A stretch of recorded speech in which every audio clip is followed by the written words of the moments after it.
Kas yra dvasinė hierarchija ir mūsų planetiniai vadovai? Dvasinė hierarchija tai terminas, kurį dažnai galime išgirsti pokalbiuose dvasinė tema, kai kalbame apie grupę šviesos būtybių esančių dvasiniuose lygmenyse, kurie veikdami kaip nematomos jėgos padeda Žemei evoliucionuoti.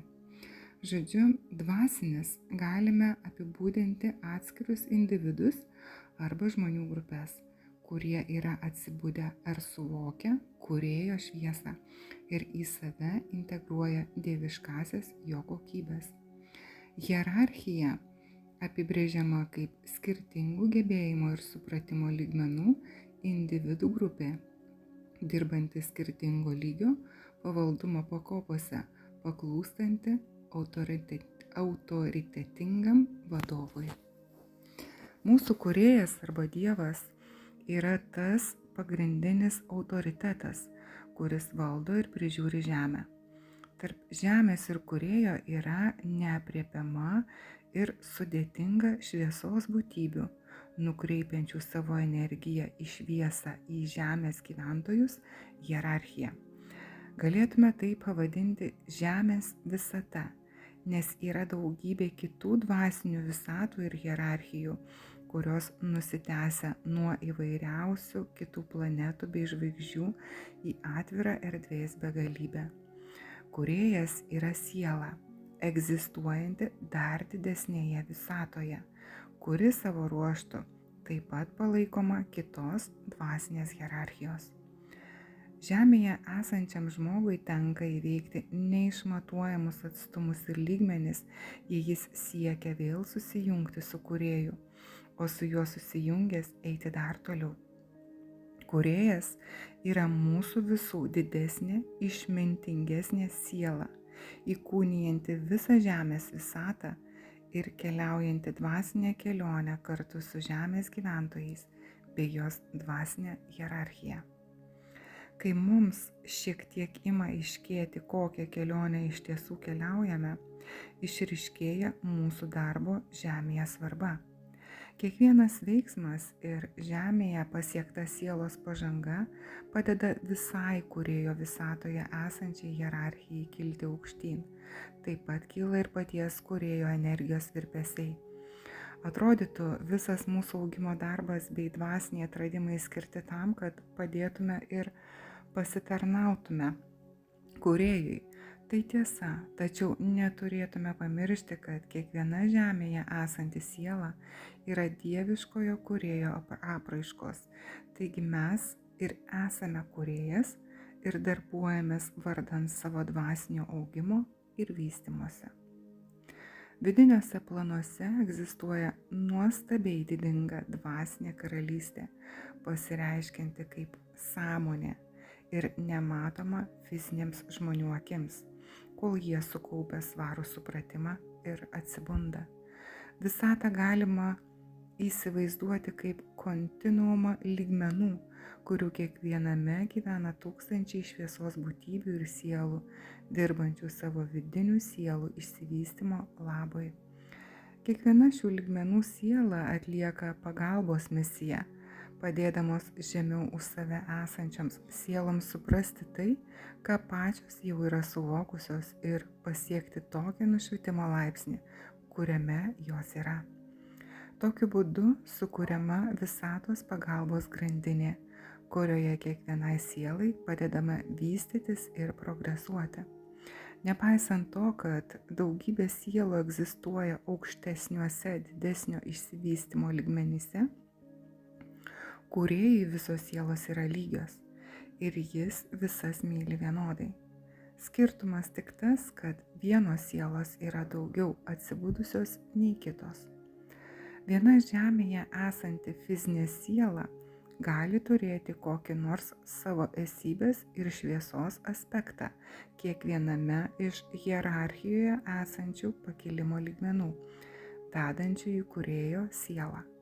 Ir kiekvienas šios sielos aspektas dirba taip, kad padėtų žemesniuose lygmenyse esančiams sieloms evoliucionuoti ir suprasti tą išmintį, kurią patys yra pasiekę.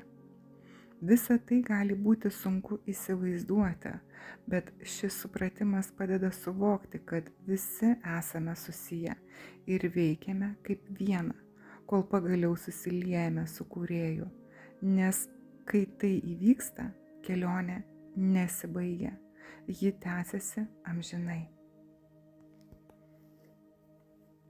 Dvasinė hierarchija – tai tarsi didelė piramidinė struktūra, kurią matome verslo įmonėse Žemėje. Joje yra ir generalinis direktorius arba prezidentas, šiuo atveju atstovaujantis mūsų Kūrėjui. Jos darbo kolektyvą sudaro įvairių rangų darbuotojai, atliekantis įvairius vaidmenis ir turintis skirtingus gebėjimus bei atsakomybės. Kai kurių darbuotojų atsakomybės sritis yra siaura, o štai nuo kitų priklauso sėkmingas visos įmonės darbas, todėl jie kone viską prižiūri patys. Turintys mažesnę atsakomybę darbuotojai, norėdami kilti karjeros laiptais, gauti didesnį atlygį ir turėti didesnę įtaką įmonėje, privalo progresuoti, o darbuotojai esantis prie pat piramidės viršūnės arba išlaiko aukštą poziciją, pašvęsdami jai visą savo gyvenimą, arba pereina į kitą įmonę, pasiūlydami savo išmanymą ir meistriškumą kitiems. Tas kitas įmonės būtų galima prilyginti kitoms visatoms ir dvasinėms hierarchijoms, egzistuojančioms už mūsų Žemės visatos ribų. Būdami Žemės gyventojai turime nedidelę atsakomybės sferą. Mums tereikia išmokti save valdyti ir dalytis meilę su kitais. Privalome skirti laiką ir susitelkti kilimui aukštyn per pakopas. Be abejo, už tai negausime didesnės algos ar tokio pripažinimo kaip verslo įmonėse, bet išmoksime įkūnyti besąlyginę Kūrėjo meilę ir tuo būdu pasieksime didesnės bendrystės su Kūrėju. Nes iš tiesų tam ir atėjome į šią žemę. Žemė yra tarsi pradinė mokykla, parengianti mus tam darbui, kurį dirbsime vidiniuose planuose ir kildami į aukštesnius lygmenis. Tokia ir yra dvasinės hierarchijos pamatinė idėja. Žinoma, būna ir išimčių. Pavyzdžiui, siela, kuri jau pakilo ir kuriai nereikia grįžti į pakartotinių atgimimų žemėje ratą, gali pasirinkti grįžti į žemę fiziniu kūnu, kad padėtų atsibusti kitiems. Tai nereiškia, kad jai pačiai dar sykį reikės siekti pakilimo, nes grįžusi į vidinius planus ir dvasinę hierarchiją, ji užims ten jau turėtą poziciją.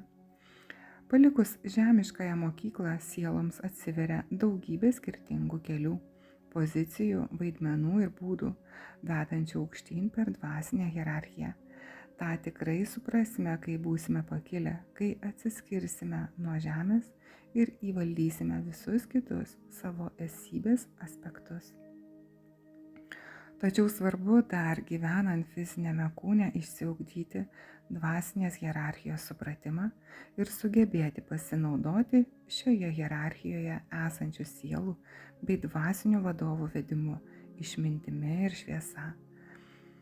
Antra vertus, nereikėtų išleisti iš akių savo žemiškosios tikrovės ir nusigręžti nuo konkretaus uždavinio, būtent nuo augimo link nušvitimo, einant per visas žemiškasias pamokas, kurias privalome suprasti ir įsisavinti. Mūsų prioritetu turi likti žemė ir fizinė tikrovė, kurioje turėtume gyventi taip, kaip mus moko toliau evoliucionavusios šviesos būtybės, esančios vidiniuose planuose ir siekiančios mums padėti dvasiškai tobulėti. Dvasinę hierarchiją galima suskirsti į tam tikrus lygmenis ar sluoksnius. Kaip fizinės būtybės mes egzistuojame pirmojo lygmens, vadinamojo planetiniu lygmeniu ir esančio arčiausiai Žemės žemesniuose sluoksniuose. Virš planetinio lygmens yra soliarinis lygmuo, galaktinis lygmuo, visatinis lygmuo, daugiavisatinis lygmuo ir kosminis lygmuo. Kiekviename lygmenyje yra daugybė augimo ir supratimo pakopų, per kurias reikia pereiti. Visose dvasinės hierarchijos lygmenyse yra tam tikros sielos arba šviesos būtybės, veikiančios kaip jiems pavestų sielų prižiūrėtojai ir vadovai. Valdančioji kiekvieno lygmens siela taip pat yra perėjusi kiekvieną žemesnį sluoksnį, kol užsitarnavo turimą titulą ir valdantį vaidmenį hierarchijoje, bet ji ir toliau auga, naudodamasi atliekamų vaidmenių kaip katalizatoriumi, skatinančiu dvasinį tobulėjimą. Kadangi esame žmonės, pirmiausia, privalome susikoncentruoti į tą dvasinės hierarchijos aspektą, kuris vadinamas planetiniu lygmeniu, nes jis mums yra pats prieinamiausias. Siela, atliekanti svarbiausią vaidmenį planetinėme lygmenyje, tituluojama planetiniu logosu ir vadinama viešpačiu Buda. Viešpats Buda yra Žemės prezidentas. Jis prižiūri kiekvieną žmogų, gyvūną, medį, augalą ir mineralą Žemėje, taip pat visas šviesos būtybės, dirbančias su Žeme ir motina Žeme. Viešpats Buda turi labai glaudų ryšį su motina Žeme. Jie abu susivienija su planeta ir su Žemėje įsikūnijusiomis sielomis. Šventoji deivė motina Žemė gyvena visuose fizinės materijos aspektuose, gamtoje ir fiziniuose kūnuose, kurie egzistuoja ant jos kūno, vadinamo Žeme. Ji yra kaip neapriepiama dvasia ar sergėtoja, esanti planetos širdyje, į viską integravusis. Viešpaties Budos energija apsupa, inkapsuliuoja Žemę iš vidinių planų. Jis prižiūri ją ir egzistuoja kaip Žemės dvasinės energijos bei virpesiai. Kiekvienas jo veiksmas, kiekviena iš jo išplaukianti mintis bei skleidžiama energija veikia ir daro įtaką Žemės energijai. Žemėje gyvenantys žmonės turi laisvą valią. Viešpačiui Budai lieka tik stebėti, kaip Žemė ir jos gyventojai elgiasi, kaip jiems patinka. Jis negali jiems padėti, kol patys to nepaprašo. O jis stiprina ir plečia savo dvasinį sąmoningumą, supratimą ir meilę tiek Žemės viduje, tiek ir aplink ją, kad geidžiantieji evoliucionuoti ar susijungti su kūrėju bei dvasinė hierarchija galėtų pasisemti jo energijos savo augimui. Viešpats Buda dirba su daugybė Žemėje esančių šviesos darbuotojų, kurie yra atviri ir pagavus jos mintims bei šviesai. Jis taip pat siunčia energijos bangas, kad pakeltų bendrą planetos sąmonės lygį ir pažadintų kuo daugiau žmonių kūrėjo šviesai. Kaskart, kai planetinio logoso ašramo nusileidžia energijos banga, dar keletas žmonių pajunta įkvėpimą ieškoti tiesos, o motina Žemė yra gydoma ir valoma nuo skausmo, kurį jos kūnui sukelia žmonija. Turėtume leisti savo atsiverti šitam energijos antplūdžiui, sklindančiam iš aukščiausios mūsų planetinio lygmens būtybės, trokštančios padėti paspartinti mūsų raidą. Viešpats Buda yra šviesos tiltas tarp Žemės ir kitų kūrėjo visatos energijos lygmenų. Kiekvieno aukštesniuosius hierarchijos lygmenis valdančio meistro pozicija ir vaidmuo yra panašus į viešpaties Budos planetinio logoso poziciją ir vaidmenį. Tačiau soliarinio logoso atsakomybė yra didesnė nei planetinio logoso, bet mažesnė už galaktinio logoso.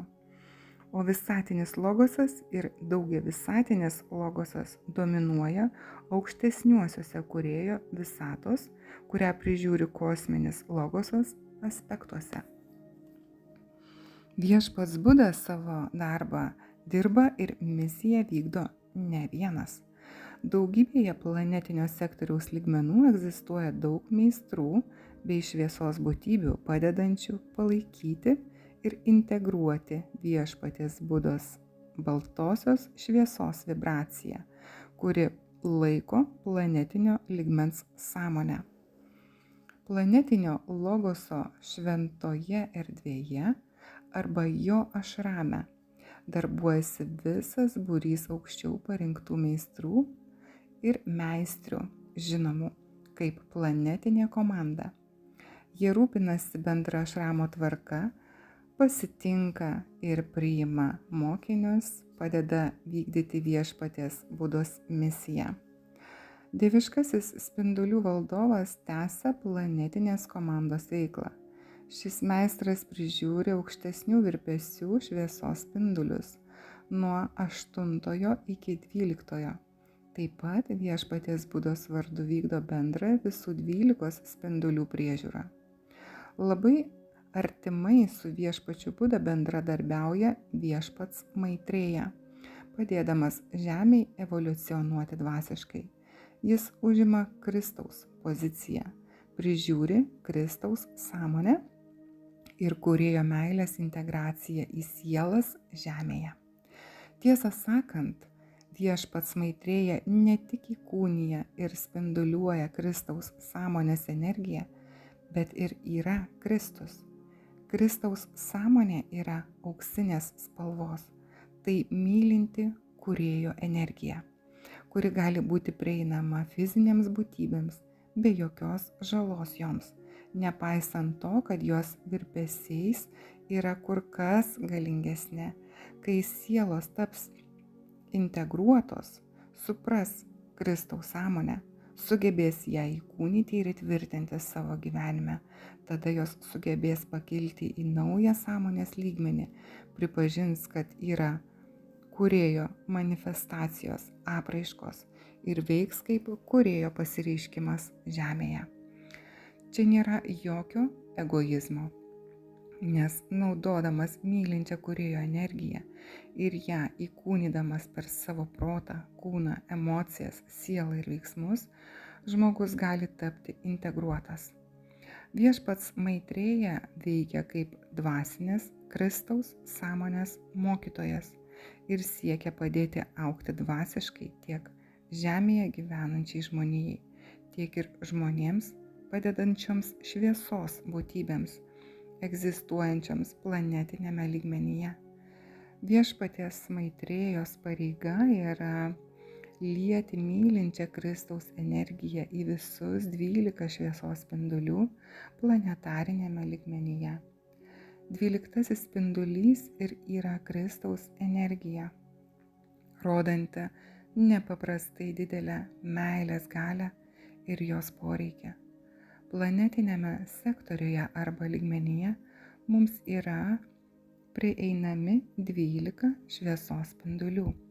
Kiekvienas spindulys yra kūrėjo meilės išraiška, bet visi jie turi skirtingas savybes, padedančias žmonėms vystytis ir susivienyti su kūrėjo siela. Integruotis su tais spinduliais ir su Kristaus sąmonė yra žemėje gyvenančių žmonių misija, padėsianti atrasti kūrėjo sielą. Viešpats Maitrėja sudaro trejybę su Manu ir Mahačiohanu, departamentų viršininkais, kurie prižiūri spindulius, jų čiohanus, kitaip tariant, kiekvieno spindulio valdytojus ir meistrus. Manu tai pirmojo šviesos spindulio prižiūrėtojo titulas, šiuo metu žinomas kaip Allah Gobi vardu. Viešpats Maitrėja prižiūri antrąjį šviesos spindulį, o Mahačiohanas Senžermenas prižiūri spindulius išeinančius iš trečiojo šviesos spindulio. Šiai trejybei tenka milžiniška atsakomybė už tuos mokinius, kurie įkūnija žemėje. Jie veikia kaip jų dvasiniai mentoriai bei palaikytojai, padeda pasauliu atsibusti ir augti, remia viešpaties Budos darbą. Jų vaidmuo be galo svarbus mūsų planetai ir pažangai. Jie mus veda ir padeda tokiais būdais, kurių net nepajėgtume suvokti. Dirbdami savo darbą tose vadovaujančiose pozicijose ir atsidavusiai tarnaudami Žemės evoliucijai, jie irgi mokosi ir tokiu būdu toliau dvasiškai auga. Padėdami mums planetinėme lygmenyje, jie gali toliau dvasiškai lavintis patys, kaip mokiniai visatinėme ar kosminėme hierarchijos lygmenyje. Kai mums prireikia pagalbos, galime kreiptis į šią meistrų trejybę ir šauktis paramos, nes jų misija priklauso ir tai, kad išliktų atviri ir išgirstų kiekvieno žemėje esančio žmogaus invokacijas, tai yra pašaukimus bei prašymus padėti. Ši trejybė ir viešpats Buda dirba ne vieni, yra daugybė šviesos sferų būtybių ir komandų, kurios jiems padeda vadovauti žemei bei vykdyti jų misiją. Jos dirba mūsų labui, pačios likdamos nežinomos. Kiekvienam šviesos spindulį valdyti paskiriamas valdytojas, čohanas, atsakingas už jo vystymąsi bei darbą vidiniuose planuose ir žemėje. Kiekvienam čohanui padeda daugybė pakilusių meistrų, deivių, arhangelų, angelų, elementalių ir šviesos būtybių, nors kiekvienas čohanas valdo kurį nors vieną spindulį ir yra į jį susitelkęs.